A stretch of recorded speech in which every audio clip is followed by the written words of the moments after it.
네, 모세는 12장부터 시작된 두 번째 설교에서 이스라엘이 가나안 땅을 들어간 후에 일상생활에서 지켜야 될 법들에 대해서 이야기해 왔습니다. 오늘 본문은 두 번째 설교의 결론 부분입니다. 가나안 땅에서 어떤 예물과 또 11조를 드려야 하는지를 이야기하며 하나님 사랑과 이웃 사랑에 대해서 다시 한번 강조하고 있습니다. 1절부터 11절을 보면 이스라엘이 가나안 땅에 정착해서 살면서 수확한 첫 열매를 하나님께 드리는데 구체적인 감사의 고백과 함께 드리라고 이야기합니다. 이러한 명령을 한 이유가 무엇일까요? 하나님께서 이스라엘 백성에게 베푸신 은혜를 대대로 잊지 않도록 하기 위해서였습니다. 만약 이스라엘이 하나님의 은혜를 잊어버리게 된다면 하나님을 떠나게 될 거라는 걸 모세는 너무나 잘 알고 있었기 때문이었죠. 이스라엘이 40년간 광야 생활을 마치고 가나안이라는 새로운 삶의 터전을 얻고 정착하고 기업으로 그 주시는 땅에 들어가도록 하는 것은 바로 하나님과 언약 백성 사이의 그 약속이 기초가 됩니다. 그런데 하나님의 약속은 그냥 이루어지는 게 아닙니다. 가나안 땅은 하나님께서 약속하신 땅이지만 이스라엘이 아무것도 안 하고 거저 얻을 수 있는 땅은 아니었습니다. 이스라엘 스스로가 땀 흘리는 노력을 해야 했죠.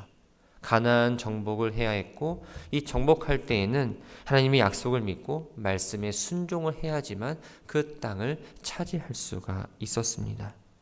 지금까지 이스라엘은 광야에서 유목생활하며 살았습니다. 농사를 짓고 살지 않았죠. 그러나 가나안 땅에 들어가면 이제 기업으로 받은 그 땅에서 농사를 하며 살아가게 되고 그 땅을 통해 얻는 그 소산물들을 얻게 되는데 그때 처음 추수한 것을 하나님께 드려야 했습니다.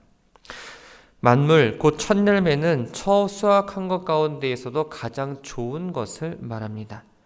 이스라엘 백성들은 가장 좋은 것들을 골라 광주리에 담아서 하나님께서 그의 이름을 두시려고 택하신 곳, 즉 중앙성소로 가지고 가야 합니다. 당시 이방인들은 다신교적 사상과 또 예배 양식에 따라서 예배 초소를 여러 곳에 두었고 또 자주 바꾸었습니다. 그런데 하나님은 사람이 정한 기준에 따라서 예배를 받으시는 분이 아닙니다.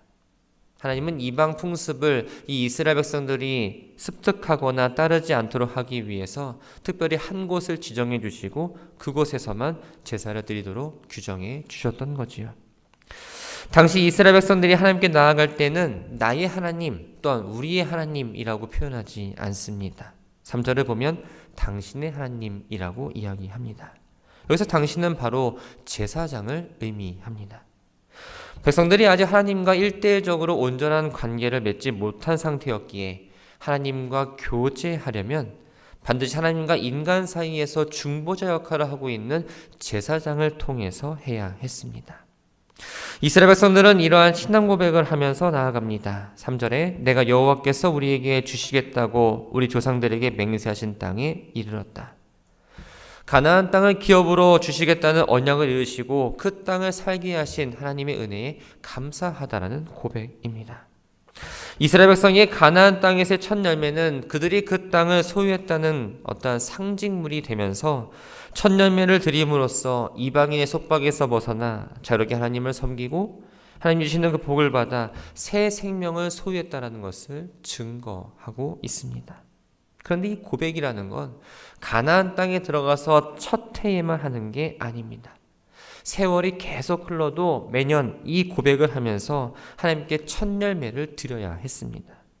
이를 통해서 이스라엘 백성은 하나님이 조상들에게 약속하신 그 땅에 자신들이 살고 있다는 것을 스스로 고백하면서 하나님의 신실하심을 인정하고 늘 감사를 고백해야 했던 겁니다. 제사장들은 백성들이 가져온 첫 열매를 받아서 하나님께 소제물로 봉헌합니다. 이때 다시 한번 신앙 고백을 하는데 이스라엘 출애굽 역사와 관련된 내용을 이야기합니다. 5절을 보면 내 조상은 방랑하는 아람 사람으로서 애굽에 내려가 거기에서 소수로 거류하였더니 거기에서 크고 강하고 번성한 민족이 되었다라고 이야기합니다. 본문에서 말하는 내 조상 바로 야곱을 가리킵니다.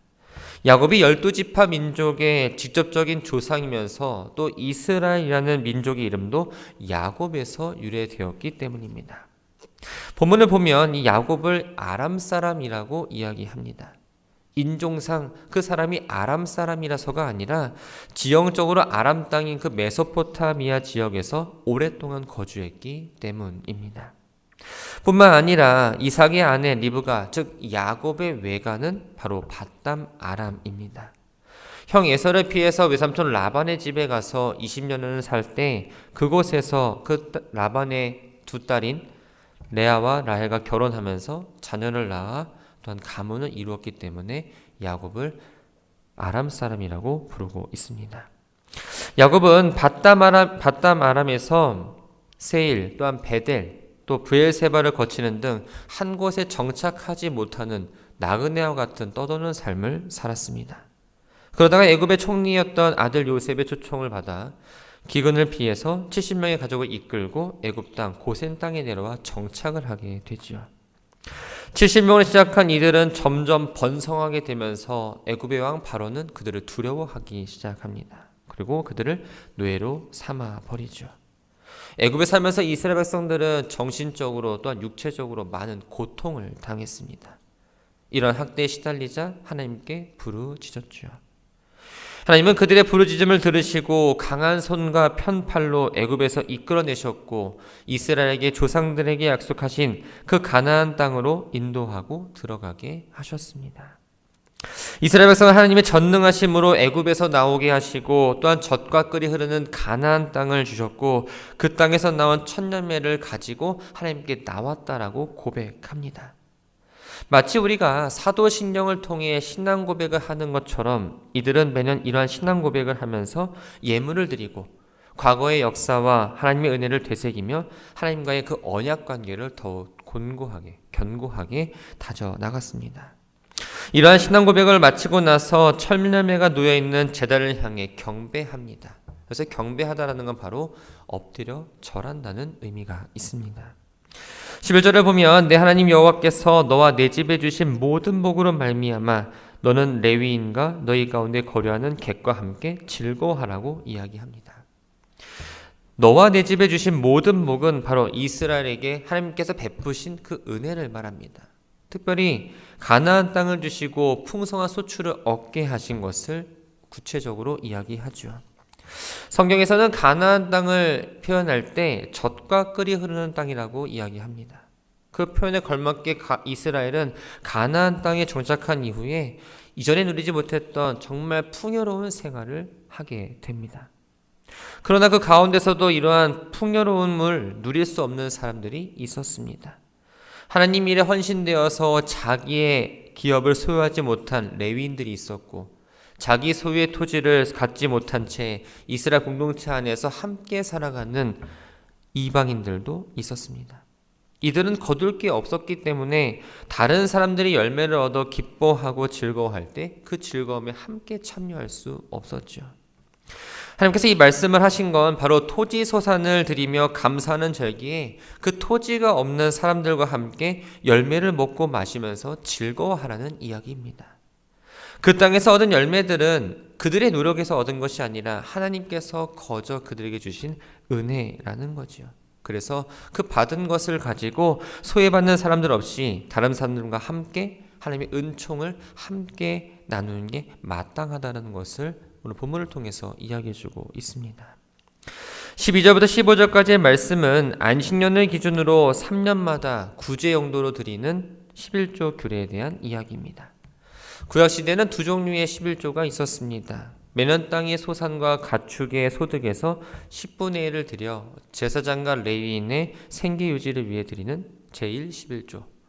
그리고 이 11조를 드리고 나서 나머지 10분의 9 가운데에 다시 10분의 1을 중앙성소에 내는 제2 11조가 있었습니다. 근데 제2 11조는 안식년을 기점으로 해서 3년째 또한 6년째에는 중앙성소가 아니라 자기가 살고 있는 성읍에 냅니다.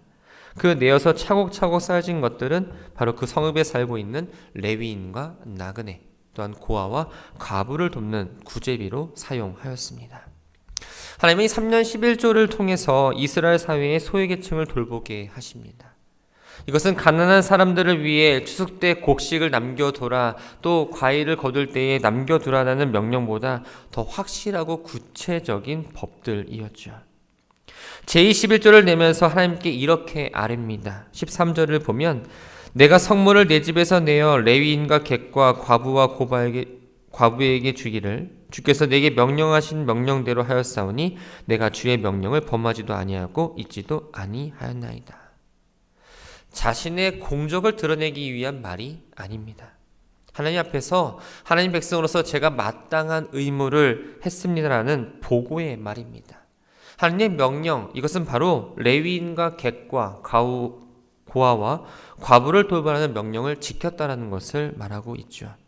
또 14절을 보면 내가 애곡하는 날에 이 성물을 먹지 아니하였고 부정한 몸으로 이를 떼어 두지 아니하였고 죽은 자를 위하여 이를 쓰지 아니하였고 내 하나님 여호와의 말씀을 청종하여 주께서 내게 명령하신 대로 다 행하였다고 고백합니다. 애곡하는 날, 바로 장례 기간을 말합니다. 이스라엘 사람들은 장례 기간을 7일 정도 지켰습니다. 이 기간에는 죽은 사람의 시신을 만짐으로 인해 의식적으로 부정하게 됩니다. 부정한 몸을 가지고 성물을 먹을 경우, 또 성물을 만질 경우에는 죽임을 당하기 때문에 이때는 11조를 떼지 않았다는 거죠. 또한 7일간 장례를 치르다 보면 조문객들을 위해서 음식을 준비하고 또한 장례 비용이 많이 들 겁니다. 이러한 장례 비용이 드는데 그 경비를 하나님께 드리려고 구별한 11조를 사용하지 않았다는 것을 이야기하고 있습니다. 정리해 보면 이스라엘 백성들은 하나님께 11조를 드릴 때 정결한 상태에서 드려야 했을 뿐 아니라 하나님께 드릴 11조를 개인의 용도로 사용해서는 안 되고 온전하게 드려야 된다는 것을 이야기해 주고 있는 겁니다. 16절부터 19절까지의 말씀을 보면 이제 그 두 번째 설교를 마무리하는 결론 부분입니다. 이 결론 내용을 보면 가나안 땅에서 살아가야 될 이스라엘 백성들이 명심해야 될 삶의 좌우명이라고도 말할 수가 있습니다. 모세는 지금까지 가르쳐온 여러 가지 규례와 법도를 마음과 뜻을 다하여 지켜 행하라는 하나님의 명령을 전합니다. 이스라엘에게 주어진 이 명령, 규례, 법도는 지금 말씀을 듣고 있는 출애굽 2세대에게만 해당하는 게 아니었습니다. 하나님께 속한 앞으로 이어질 모든 세대들에게도 해당되는 내용들이죠. 이스라엘이 하나님 말씀에 순종해야 되는 이유는 무엇일까요? 하나님은 만물을 창조하시고 만물의 주권자 되십니다. 또한 이스라엘을 구속하신 하나님입니다. 그들을 향해서 말씀을 직접 주셨고 지키라고 말씀하셨기 때문에 그의 백성인 이스라엘은 당연히 지켜야 했습니다.